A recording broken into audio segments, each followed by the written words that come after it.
ইন্ডাস্ট্রিতে কাজ করছি বেশ খানিকটা সময় তো হলো।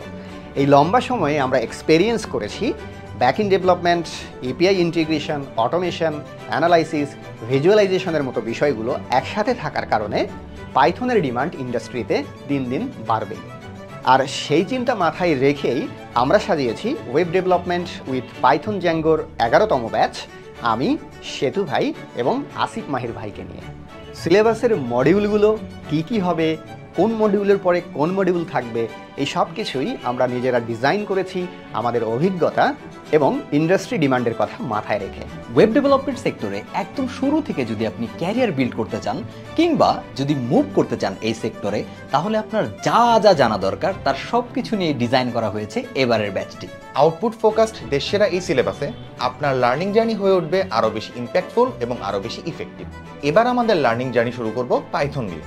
পাইথনের বেসিক থেকে শুরু করে অ্যাডভান্সড বেশ কিছু টপিক শিখে আমরা শুরু করব ডেটাবেজের জার্নি, শিখব সিকিউএল।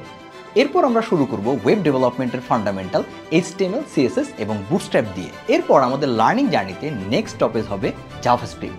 জ্যাঙ্গোর সাথে মিলিয়ে জাভাস্ক্রিপ্টের বেসিক থেকে অ্যাডভান্স পর্যন্ত যা যা জানা দরকার তার সব কিছুই আমরা শিখব এই পোর্শনে।